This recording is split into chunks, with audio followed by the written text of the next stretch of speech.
রমজানের সাথে সম্পৃক্ত হওয়ার কারণে শাবান মাসটা দামি, শাবানের সাথে সম্পৃক্ত হওয়ার কারণে রজব মাসটা দামি। এটা এক দিক। আরেকটা দিক হলো আল্লাহ তাআলা বলেন, ইন্না ইদ্দাতাশ শুহুরি ইনদাল্লাহি ইসনা আশারা শাহরাম ফি কিতাবিল্লাহি ইয়াওমা খালাকাস সামাওয়াতি ওয়াল আরদ মিনহা আরবাআতুন হুরুম। পৃথিবীর সূচনা থেকেই আল্লাহ তাআলার কাছে মাস গণনা হিসাবে কয়টা? 12টা। এই 12টা মাসের মধ্যে আল্লাহ তাআলা 4টা মাসকে হারাম করছেন। হারাম শব্দের একটা অর্থ হচ্ছে সম্মানিত। মানুষের রক্ত হারাম কি নাপাক হওয়ার কারণে না সম্মানিত হওয়ার কারণে? সম্মানিত। 4টা নিষিদ্ধ মাস, এই নিষিদ্ধ মাসগুলোর মধ্যে অন্যতম একটা মাস হচ্ছে রজব মাস। এই কারণে রজব মাসটা দামি। আর সমাজে প্রচলিত কিছু ঘটনাকে কেন্দ্র করে রজব মাসকে দামি মনে করা হয়।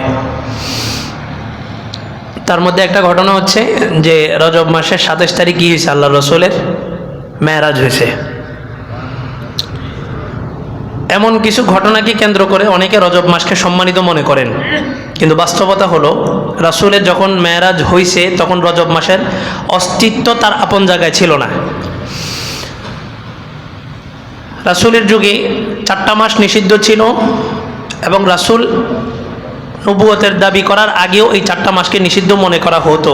কিন্তু জাহিলি যুগে জাহিলি সভ্যতার মানুষরা তাদের নিজেদের হীন স্বার্থে এই মাসগুলাকে উলট পালট করত। রজব মাসকে রজব মাসের জায়গায় পালন করতো না। যখন সুবিধা হইতো, যখন গরমের সিজন থাকতো, খেজুর পাকার সিজন থাকতো, তখন তারা রজব মাস পালন করত। কারণ রজব মাস মানেই যুদ্ধ করা যাবে না।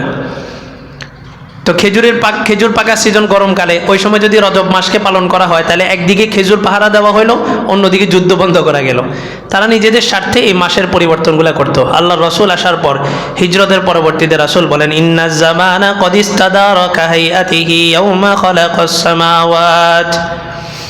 যে যুগের অনেক রদবদল হয়েছে, তবে এখন হিজরত পরবর্তীতে যেই গণনাটা শুরু হয়েছে, এই গণনাটা সেই গণনা যেই গণনা আল্লাহ তাআলা পৃথিবীর সূচনাতে শুরু করছিলেন। এই ঘটনা সত্য যে আল্লাহ রসুল সাল্লাল্লাহু আলাইহি ওয়াসাল্লামের জীবদ্দশায় সবচেয়ে বড় মুজিজা সেটা হলো মেরাজের ঘটনা। রাসূল নবী হওয়ার যতগুলো মুজিজা আছে, প্রমাণ আছে, সবচেয়ে বড় প্রমাণ কি? মেরাজের ঘটনা। এই ঘটনা সত্য এবং এটাও সত্য যে এই ঘটনাটা আল্লাহ রসুলের মাক্কি জীবনীতে হয়েছে, মাদানী জীবনীতে নয়।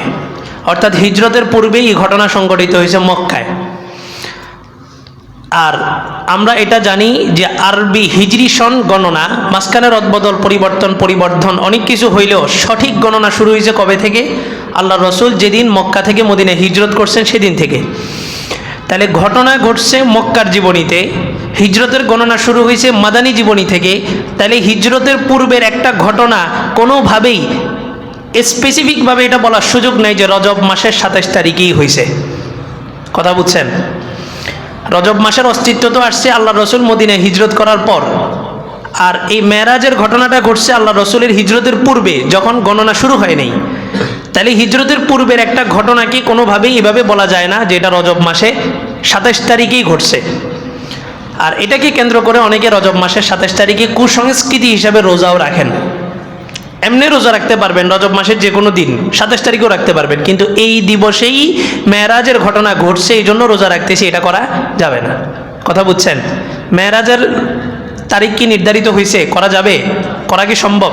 তাহলে মেরাজের তারিখ যদি নির্ধারণ করা সম্ভব না হয়, তাহলে ওই দিনের আলাদা স্পেশাল রোজা, আলাদা স্পেশাল নামাজ, আলাদা পদ্ধতিতে, বিশেষ পদ্ধতিতে ইবাদত, ওটা প্রমাণিকতার কোনো সুযোগ আছে?